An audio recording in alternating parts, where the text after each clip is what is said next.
Hello guys, welcome back to another video. खुशामदीद करता हूँ आप सबको एक नई वीडियो के सेशन में। इस वीडियो सेशन के अंदर हम जो बात करेंगे वो जेक्यूरी के ऊपर बात करेंगे कि जेक्यूरी और जावास्क्रिप्ट को हम वर्डप्रेस के अंदर यूज़ किस तरह कर सकते हैं। और विदाउट एडिट किए हुए पेज को, अगर एडिट ना करें पेज को और उस पेज के अंदर हम कोई टेक्स्ट न्यू ऐड करना चाहें, या जो अपना प्री बिल्ड टेक्स्ट है उस पेज के अंदर उसको चेंज करना चाहें, या इंक्लूड करना चाहें कोई नई लाइन किसी पैराग्राफ के अंदर, तो वो किस तरह हम कर सकते हैं with help of jQuery and JavaScript. First करें, मेरे पास एक नॉर्मल सा पेज है वर्डप्रेस के ऊपर जिसके अंदर मैंने उसका नाम रखा है जेएस कोड, और उसके अंदर एक सिंपल सा टेक्स्ट है और उसका मेन्यू है। आप jQuery की हेल्प से इन सब का लिंक भी चेंज कर सकते हैं विदाउट अपेरेंस मेन्यू के अंदर जाए, इसके अंदर इंसर्ट करने के, मतलब मेन्यू के अंदर जाए, वहाँ पे लिंक इंसर्ट करें फिर अपडेट करें। ये भी एक वे है मेन्यू को अपडेट करने का। लेकिन अगर आप jQuery के एक्सपर्ट हैं तो आप हेल्प ऑफ jQuery से भी कर सकते हैं। फॉर एग्जांपल, एक एग्जांपल दे रहा हूँ, ये एक उस कंडीशन में होती है जब आपको पता ना हो कि जो मेन्यू है वो बटन कहाँ से आ रहा है। अगर डेवलपर ने थीम कस्टमाइजेशन के अंदर HTML के अंदर स्टैटिक किया और आप बिल्कुल फ्रेश हैं और आपको नहीं पता कि थीम के अंदर थीम हेडर फाइल कहाँ होती है, और उसके अंदर उस किस तरह डेवलपर ने काम किया हुआ है कि उसने इस मेन्यू को कॉल करवाया हुआ है और इनके लिंक स्टैटिक अपडेट किए हुए हैं, तो जाहिर सी बात है अगर वो स्टैटिक लिंक्स थीम हेडर के अंदर करेगा तो वो आपको यहाँ पे मेन्यू शो नहीं होगा। फॉर एग्जांपल, मैं थीम एडिटर में जाता हूँ और मैं थीम हेडर डॉट पी की फाइल यहाँ से कॉपी करता हूँ, तो ये थीम एडिटर की आपको बिल्कुल एक फ़ाइल मिल जाएगी। और जिस तरह मैंने एक नॉर्मल वर्डप्रेस की थीम यहाँ पे यूज़ की हुई है जिसके अंदर इंक्लूड के अंदर आपको मल्टीपल्स मेन्यू फंक्शन मिल जाएंगे, और वो मेन्यू फंक्शन के अंदर आपके जो मेन्यू है उसको डिस्टर्ब कर देता है, डेवलपर अपने लिहाज से उसको बनाता है और आपको नहीं उसमें समझ आ रहा है कि इसमें हेडर्स की फाइल्स कौन सी हैं।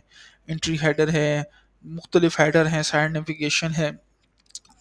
ये देखें, इसमें पूरा का पूरा प्राइमरी मेन्यू यहाँ पे कॉल किया जा रहा है जिसमें नेविगेशन आईडी, यहाँ पे साइड नेविगेशन आईडी दे रही है, प्राइमरी मेन्यू दे रहा है 2020 का। अगर आप इसको एडिट करेंगे तो आपको इसकी क्लास का भी पता लग जाएगा इंस्पेक्ट करके कि ये जो नेविगेशन आ रही है आपके पास।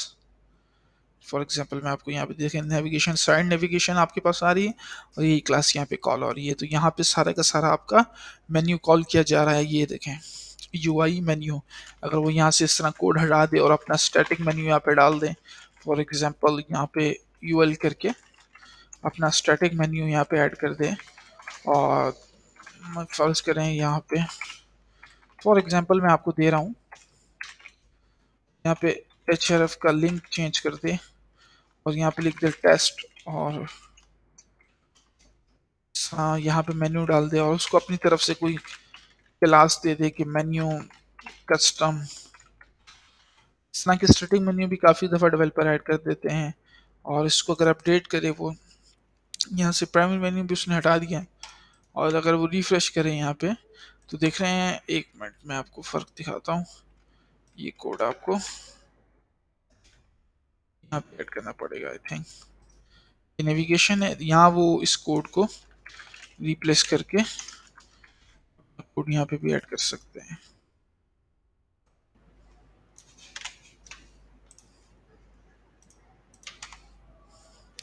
ये देखें, फर्स्ट करें, उसने यहाँ पे टेस्ट को ऐड कर दिया। अब ये क्लासेस मैंने ऑफ की हैं, क्लासेस को आप दोबारा ओपन भी कर सकते हैं कि कौन सा बटन किस तरह जाए।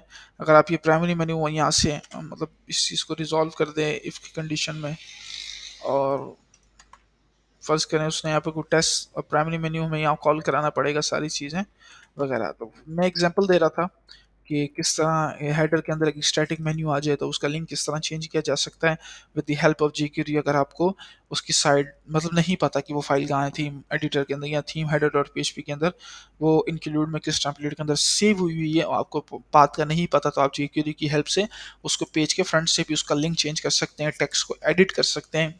फॉर एग्जाम्पल, मैंने इस पेज को एडिट किया और इस एडिट के अंदर ये थोड़ा सा टेक्स्ट पड़ा हुआ है, जेएस कोड पेज का नाम है और जो पैराग्राफ है या कोई भी कंटेंट है उसमें how we use jQuery in WordPress page एक कंटेंट लिखा हुआ है। तो अब बिना एडिट किए हुए इसके आगे, मतलब पेज के आगे या इस पेज को चेंज करने के लिए मुझे jQuery के कौन से फंक्शन यूज़ करने होंगे और jQuery कैसे रन होगी वर्डप्रेस में, मैं आपको बताता हूँ। सबसे पहले हम कंसोल में आएंगे और jQuery का सिंपल फंक्शन लिखेंगे, जिसमें हम कोशिश करते हैं कि अब फॉर एग्जांपल मैं एक कोड यूज़ करता हूँ अपेंड का। अपेंड किस लिए काम होता है jQuery में? अपेंड इसके लिए होता है, WP स्कूल की तरफ हम वेबसाइट पे जाएंगे जहाँ से अपेंड का कोड हमें मिल जाएगा। अच्छा, अपेंड का जो बेसिकली काम है वो ये है कि इसने ऑन क्लिक के ऊपर यूज़ किया हुआ है। जिस तरह अपेंड है, ठीक है, इन्होंने यहाँ पे पी का paragraph, this is paragraph, this is another paragraph, ठीक है, ये बटन के क्लिक्स के ऊपर। जैसे मैंने अपेंड टेक्स्ट के यहाँ पे देखें, इसके सामने टेक्स्ट प्रिंट हो गया। सबसे जब पेज लोड हुआ तो कुछ भी नहीं था, जैसे मैंने बटन को क्लिक किया तो यहाँ पे अपेंड टेक्स्ट। ये अपेंड टेक्स्ट कहाँ से आ रहा है? ये jQuery से, jQuery की हेल्प से यहाँ से आ रहा है। अगर मैं इसको हेल्प कर दूंगा तो यहाँ पे देखें हेल्प हो जाएगा। तो यही चीज़ मुझे अगर वर्डप्रेस में यूज़ करनी है, फॉर एग्जाम्पल मैंने यहाँ पे ये प्रिंट कर दी कंसोल के अंदर, इसकी क्लास ले ली मैंने, ठीक है, इसकी पी की क्लास ली मैंने, ये पी की क्लास यहाँ अपेंड कर दो हेलो, और मैंने इसको एंटर किया तो इसने मुझे बोला अनडिफाइंड। भाई कोड क्यों नहीं रन हुआ? मैंने तो सिंपल jQuery का कोड यूज़ किया हुआ है, वो भी W3 स्कूल से, तो किस वजह से ये कोड यहाँ पे प्रिंट नहीं हुआ? तो इसकी वजूहत मैं आपको बताता हूँ कि यहाँ पे अनडिफाइंड क्यों आ रहा है, क्योंकि jQuery का जो सिंपल है डॉलर, वो कहीं डिफाइन ही नहीं हुआ थीम, मेरी थीम के अंदर या मेरी वर्डप्रेस के अंदर, तो वो किस तरह यूज़ करेगा? तो इसका हल भी है कि CDN jQuery W3 स्कूल, आपने पहला लिंक खोलना है और जो स्क्रिप्ट है जावा स्क्रिप्ट की उसको यूज़ करनी है। उसके बाद सबसे पहले डैशबोर्ड में आना है, आपने आपने अपीयरेंस के अंदर जाके थीम को सिलेक्ट करना है। थीम जो हो, थीम एक्टिव है आपके पास, थीम एक्टिव मेरे पास 2021 है, आपने उसकी थीम एडिटर फाइल में जाना है। उसके बाद आपने सिंपल काम करना है, footer dot P H P, theme footer की फाइल आपको नज़र आ रही होगी, जो फुटर पी एच पी होगी उसको स्क्रॉल डाउन करना है, और सबसे नीचे फुटर के बाद आपने उसके अंदर ये स्क्रिप्ट ऐड कर देनी है। स्क्रिप्ट ऐड करने के बाद आपने उसको अपडेट करना है, पेज पे आना है, रीलोड करना है, उसके बाद वही चीज़ जो आपने यहाँ पे कॉपी की और उसको कर देना अपेंड। देख रहे हैं आप, हेल्प आ गया। तो अब बिना पेज को एडिट किए हुए यहाँ पे मैं पेज हेल्प ले आया, तो अब इस कोड को मैं जब रिफ्रेश करूँगा ये तो रिमूव हो जाएगा। तो इसके दो तरीके हैं। दो तरीके कौन से हैं कि आप इसी के अंदर स्क्रिप्ट का टैग डालें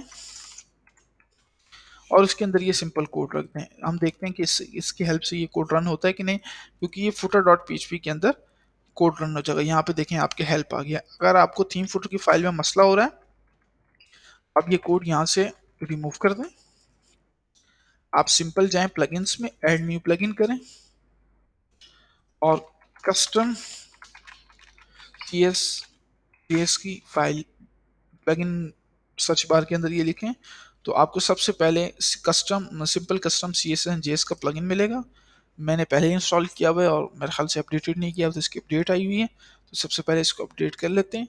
With the help of this plugin, you can use any jQuery and JavaScript code in anywhere in the WordPress post pages. So ये एक्टिव हो चुके हैं, इसको इंस्टॉल कर लेना आपने। एक्टिवेट करेंगे हम इस प्लगइन को। एक्टिवेट करने के अंदर all custom code, add JS code, ads code के बाद आपने यहाँ पे कोड लिख देना है, फिर JS कोड, और फिर उसके बाद यहाँ पे थोड़े से टाइप आते हैं कि इंटरनल, एक्सटर्नल, हेड के अंदर, फुटर के अंदर आपने फुटर में यूज़ करना है। अच्छा, ये ऑप्शंस हैं कि अगर आपको एडमिन पैनल के अंदर कोई jQuery रन करनी है, इस पूरे सेक्शन के अंदर jQuery रन करनी है तो आप इन एडमिन करेंगी, अगर फ्रंट एंड पे करनी है तो इन फ्रंट एंड। दूसरा, फुटर के अंदर प्रिंट करनी है या हेड के अंदर प्रिंट करनी है। जिस तरह हमने इस थीम के अंदर कोड को रन किया था, आपको थीम फाइल नहीं मिल रही, आप तो इसको बता दो कि इन दी फुटर एलिमेंट। एक्सटर्नल से क्या होगा? एक्सटर्नल से क्या होगा, जिस तरह ये लिंक बना है इस तरह एक लिंक जनरेट होगा और वो jQuery फुटर की फाइल में जाके ऐड हो जाएगा।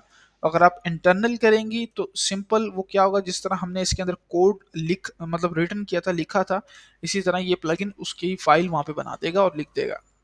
इसको हम पब्लिश करेंगे। जिस तरह ये एक लिंक बन गया है जिसके अंदर ये हमारा कोड सिंपल पड़ा हुआ है, तो ये इंटरनल का मतलब कोड रिटर्न हो जाएगा, एक्सटर्नल में जाके लिंक सेव हो जाएगा। अब आप इसको करें, देखें ये हेल्प आ गया।